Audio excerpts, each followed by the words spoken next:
It's scary. Hello guys, and specifically to my girls who, like me, claim that they don't need friends. But yet, at the same time, we also cry when we get left unseen. Yeah. Welcome back to this week's episode. Today we are talking about dipping our toes back into female friendships. Because apparently humans need social interaction. Who would have thought? I know. Crazy. I wouldn't have thought. This episode is for my fellow lonely girls who are terrified to get back into female friendships, either because in the past something happened or you're just very anxious, like me as well. Let's talk about dipping our toes back into female friendship. Not diving. We're not doing that. That is too drastic, especially for my anxious people like me. We're dipping. I'm also going to be doing my makeup, if you couldn't tell, with these pimple patches. We're going to try and avoid them because they're terrible at the moment. But anyway, I don't know if this is an age thing, or if this is an island thing, or if this is an overthinking anxious thing, but female friendships, or just friendships in general, actually feel very scary right now. I think they're just really intense, because tell me why when I was 10, I could easily go up to someone and be like, hey, you like Littlest Pet Shops? Cool, we're best friends. And then go on with your whole life together, being best friends. Nowadays, it's like, hey, are you going to hurt me? Am I going to hurt you? Do you trauma dump on the first time you hang out with someone? Like, how deep are we going with this? It's not the same as when we were kids. Although I wish it really were that simple. Like, you also like to play Sims? Let's start a family together and let's just live our virtual reality forever and ever. And honestly, it does make sense that we're terrified nowadays, because I feel like growing up, when I grew up as a teen, there were Snapchat group chats. You would get invited or not invited to parties. So the idea of jumping into friendship, dipping our toes into friendship in our 20s, it's a whole different ball game, because I don't even know. I know who I am, but I also don't know my life right now. Life is very unsteady. Life is very unsure. If I see that our star signs aren't compatible according to Google, I'm already going to be hesitant on the friendship. And I'll be like, yeah, she left me on scene for an hour. Her star sign said that she's an avoidant. And then I'll overthink, and then literally probably 2 hours later she'll respond. But that's just how my brain works, unfortunately. I hope that I'm allowed to say this, but I feel like personally, from a lot of people that I hear about also dealing with the same thing, I feel like we all are just anxious now. We are all just overthinkers. We all overthink if we should send for 3 hours a text message to another person and offer to catch up for a coffee. We all think that we're annoying. Oh my gosh, I think I'm so fucking annoying, and here I am still showing up on camera. But it puts us off from making friendships. We're so terrified. Every single one of us acts like making a new friendship and putting ourselves out there is like proposing for marriage. That's how I see it, at least. Would you like to get a matcha with me? Ew. Delete that. Especially if you've had negative friendships in the past, there's that unspoken competition. There's like beef between group chats and just all that petty shit. We are all literally traumatized, and we're all literally scared of each other, but we're also all desperate for social interaction and to make new girlfriends in our 20s. Anytime that I've sent oh, we should hang out, we should catch up for a matcha or a coffee, and it's taken me so long to send that text message, by the time that they respond, they say, oh, I'm so busy. Everyone is so busy, and fairly rightly so. It's nobody's fault, but the world that we live in. In the past, I've reached out to people and then we're like, yep, we'll do it this day. And then the time comes, something happens, they cancel or I cancel, and then we just never end up revisiting the conversation. And then it just never ends up happening because we're busy. That's just part of adulthood. Adulthood sucks.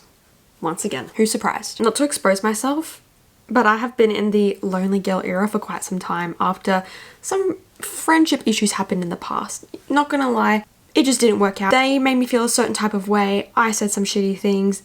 It got back to them. I got mad. Words were twisted. It just got messy at the end. And honestly, ever since that friendship situation happened for me, I've been in my lonely girl era. I'm in my only friend is my dog and my sister era. And that is okay. It's been very nice. It's been very peaceful. I have been in this era for 3-4 years or something like that. It's been time.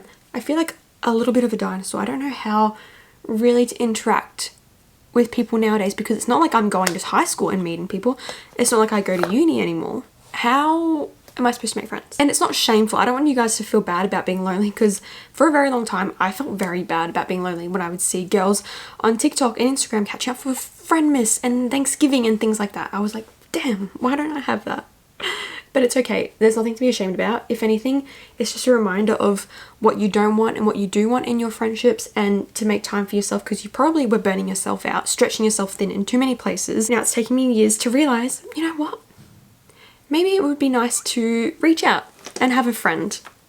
It's nice to have a friend. It's actually given me a lot of clarity, kind of like what I just mentioned before, but it really shows me the type of energy that I miss and what I don't miss. The type of people that you want around, and absolutely the type of people that you do not, emphasis on not, want around. The most social interaction I have is when I go to the shopping centre and the girl at the checkout asks me if I want a receipt.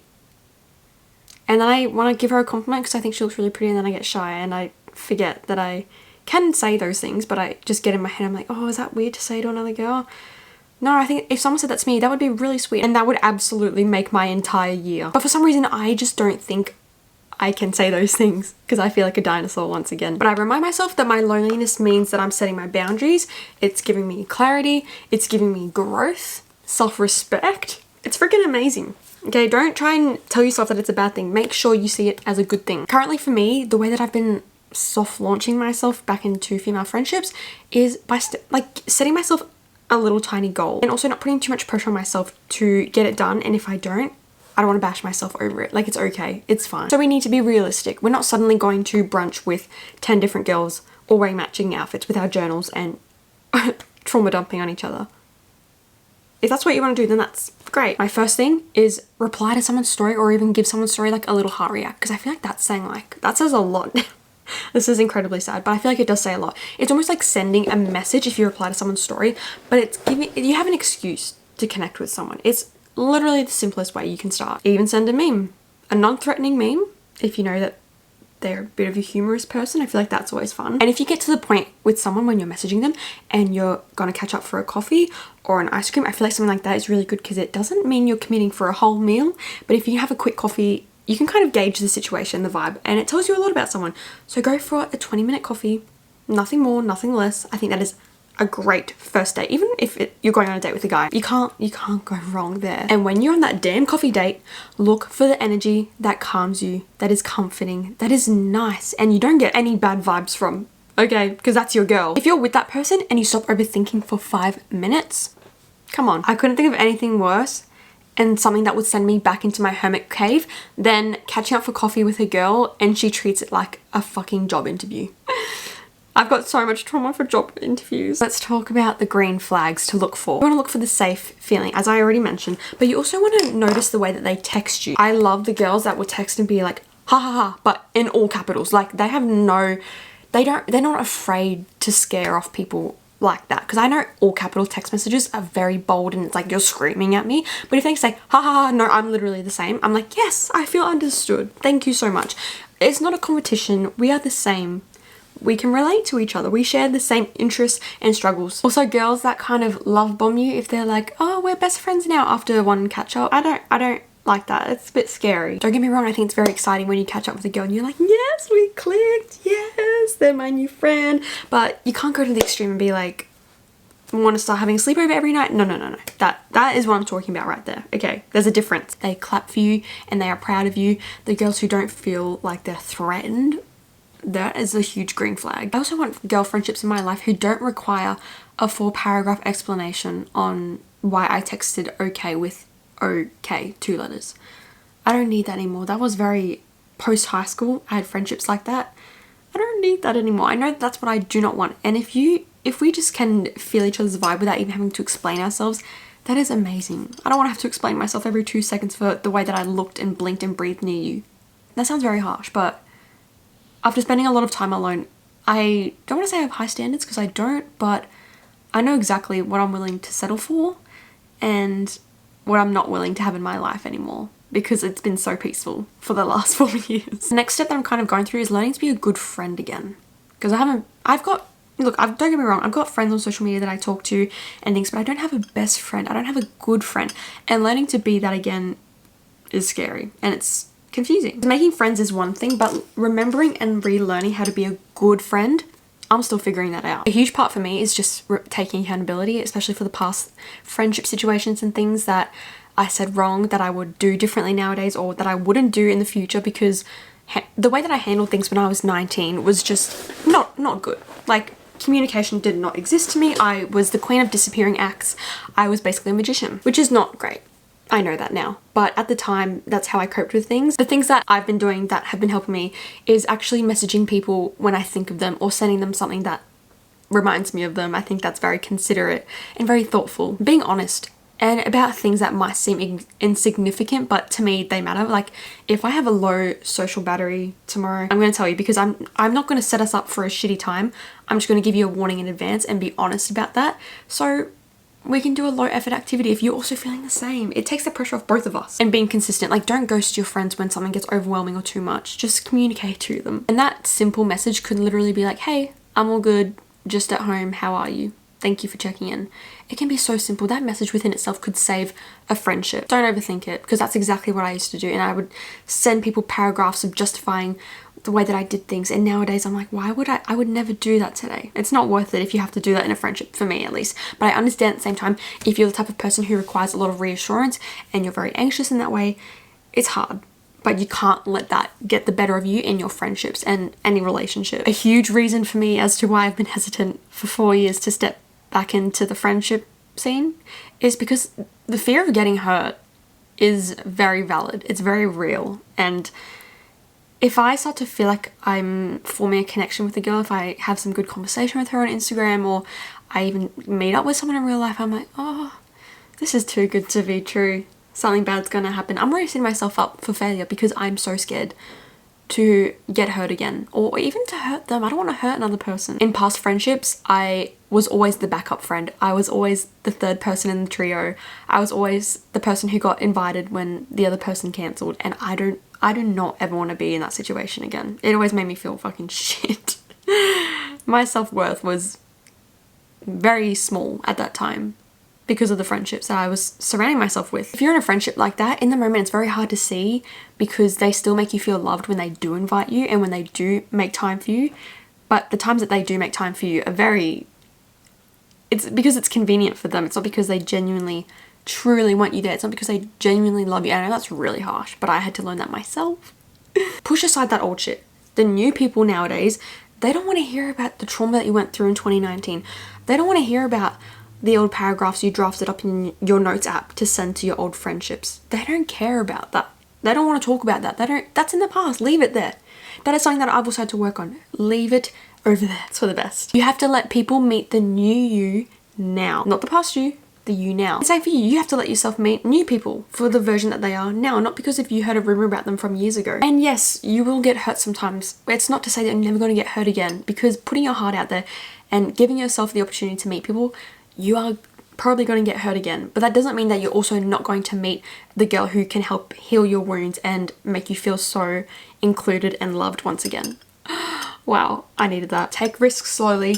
Vulnerability doesn't have to be all at once. Thank gosh I have a little sister, because honestly, she is my best friend, especially in the last 4 years when I haven't had a girlfriend to lean on.